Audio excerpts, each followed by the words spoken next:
and welcome to the Cricket Happening Show as usual.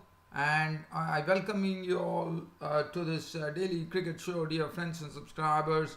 And what I have for you today on this daily cricket show is as you know, Sri Lanka are in the West Indies, and today was the start of the first Test match between West Indies and Sri Lanka.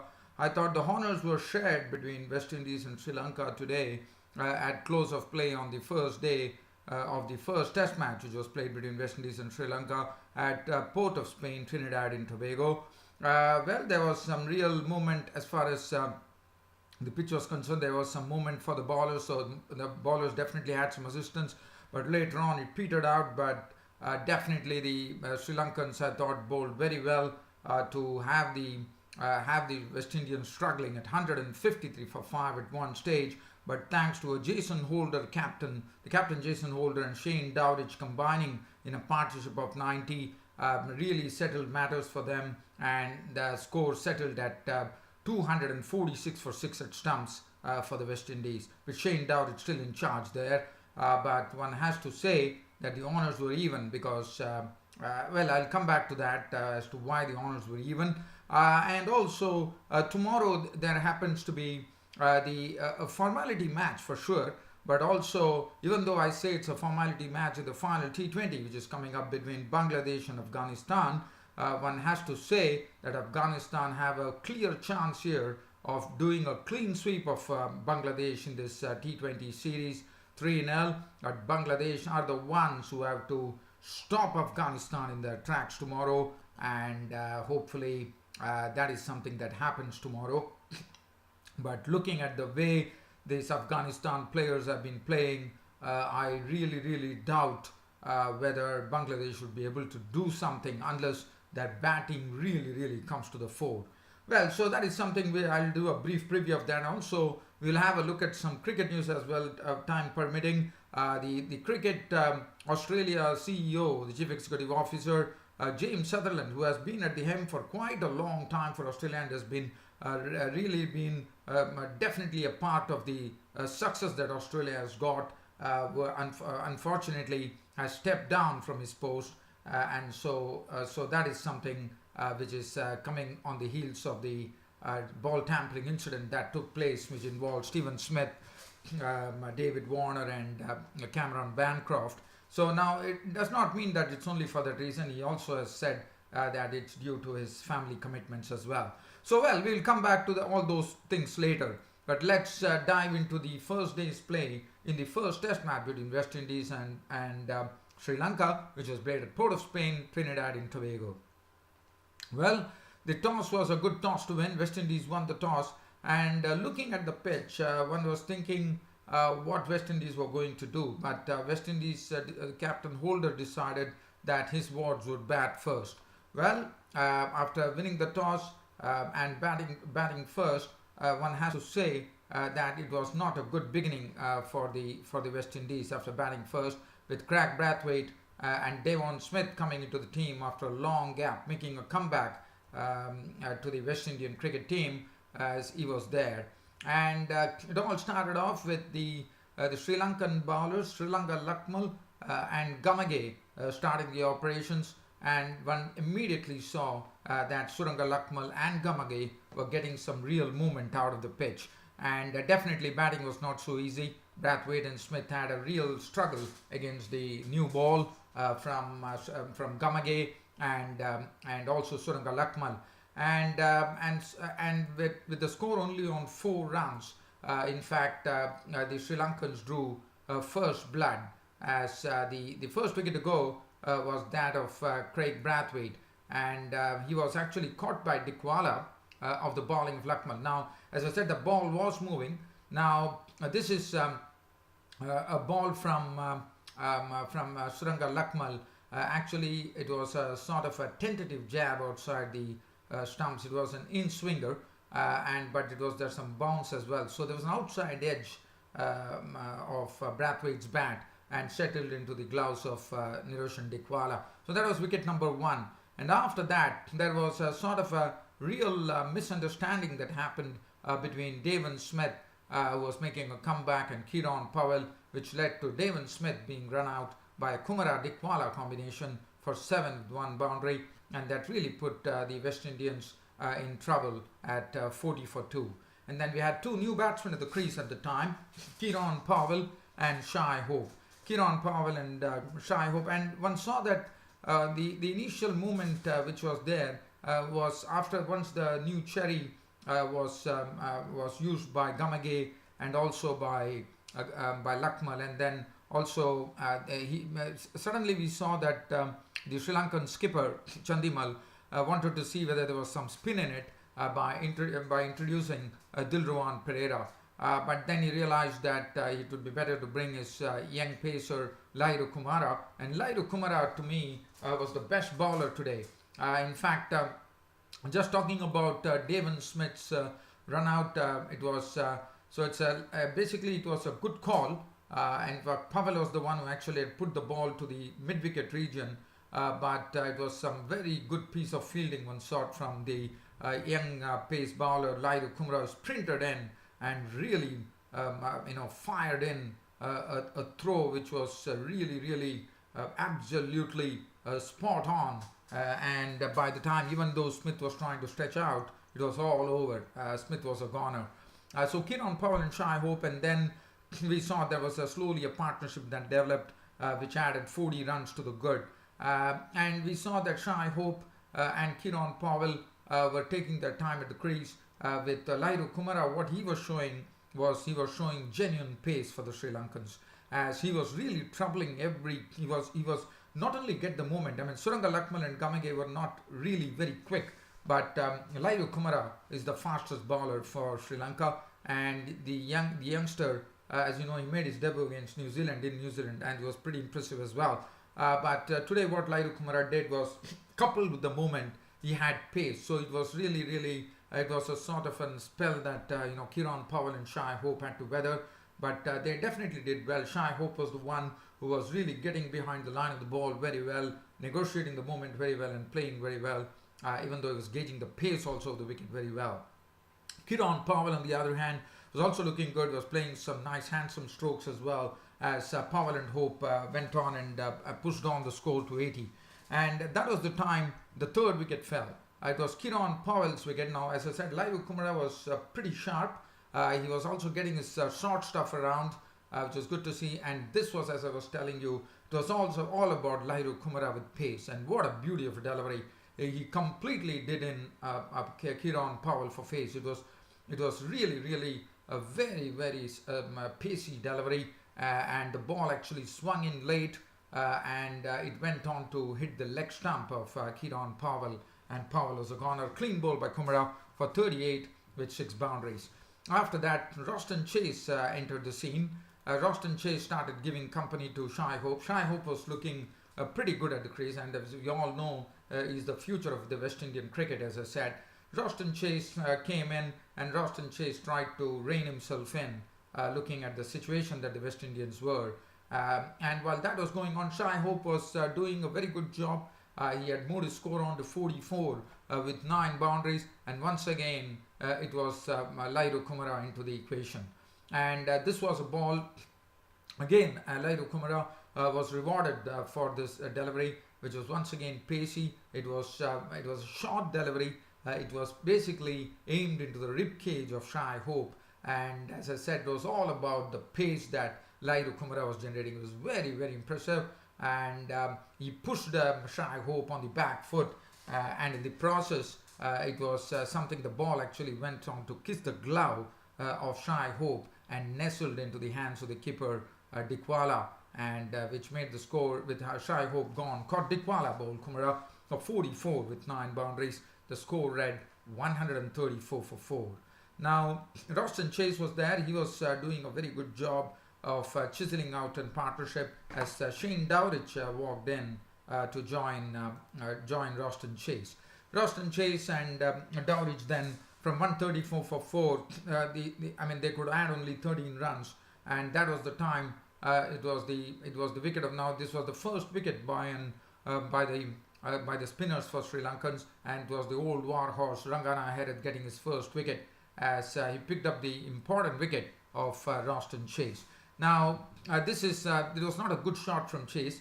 Chase probably did not pick up the arm ball from Rangana as you know, and in trying to do so, that basically Rangana the stock delivery, as we know, is someone which really skids in, and that's what precisely happened. It pitched in, skidded, and Roston Chase probably not playing the right shot, probably was not really, I wouldn't say he was fully into it, and the ball was probably close to him too, and in the process, since he could not judge the ball properly, he ended up with a thick edge, and Angelo Matthews took a sharp catch in the slip region. So he was super sharp. So basically he was gone, and the score for the West Indies read 147 for 5, and they were in real trouble at the time, with half the team into the pavilion at 147, and Shane Dowrich was there at the center. Now one saw Jason Holder walking in, the captain of the team, and what he did, and from 47 for 5, things were not looking good for the West Indies, and one was probably thinking that the Sri Lankans are the ones who were in the ascendant at the time. But soon that picture changed. Now this was something which was very direly, some repair was needed to the damage that was done, and slowly we also saw the ball getting old, and also the sort of I would say the zing which was there with the movement and the pace was slowly coming down a bit, and it was Jason Holder and Dowrich at the crease, and the partnership continued. Jason Holder was the more of an aggressor, playing some nice strokes. He was pretty quick, but it was Shane Dowrich who was really doing a sort of a stonewalling. He was trying to stay at the center, not taking any risk, waiting for the loose balls to score off, which was not coming. There was not a lot of loose balls coming in, as the Sri Lankan bowlers were up to the mark. As this was going on, Shane Dowrich and Jason Holder definitely helped the West Indies recover in a big way, as they put on a 90 runs partnership for the 6th wicket, and one hoped that they would be going to stumps with a score of probably with 5 wickets down.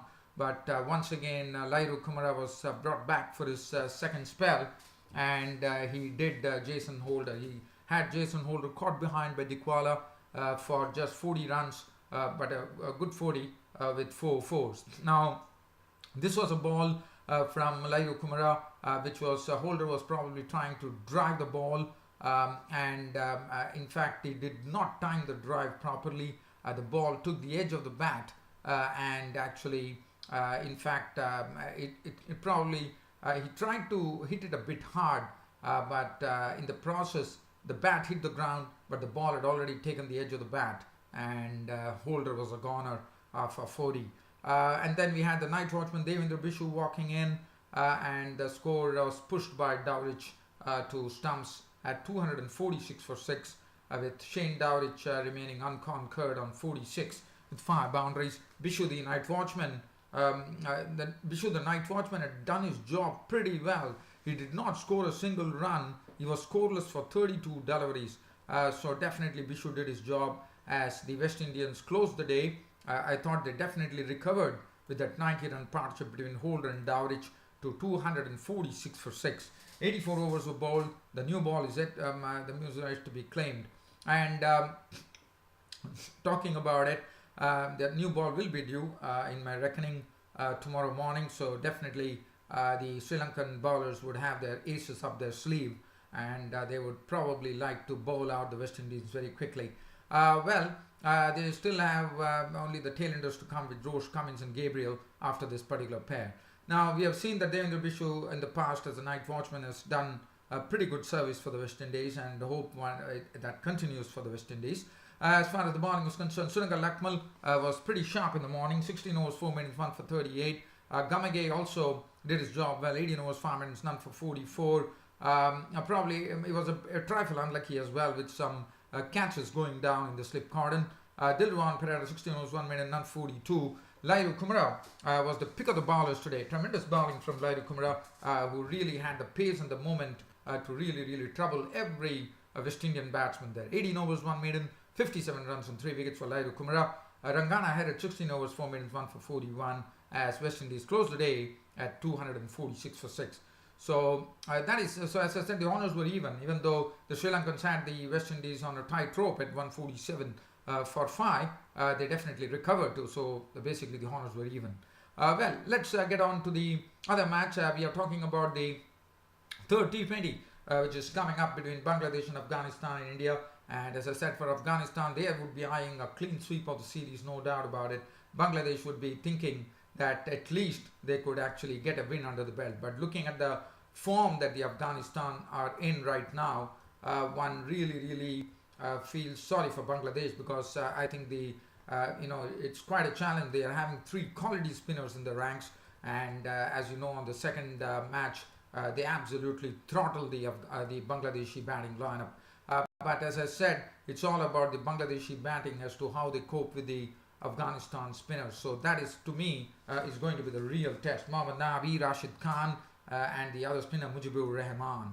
So just talking about this match in a very brief manner, doing a very short preview of the match which is coming up tomorrow between Afghanistan. Let's have a look at Bangladesh and see what they can do best to stave off Afghanistan from winning it tomorrow. Well, Bangladesh, Tamim Iqbal and Liton Das now, the first thing that they would be needing is both Tamim Iqbal and Liton Das to fire fully with some aggression, so that they can form a sort of a very solid, aggressive opening partnership. And then they could have their very experienced hand of Shakib Al Hasan, Mushfiqur Rahim and Mahmudullah getting into the act by scoring a lot of runs. Sabir Rahman could really tonk in a few.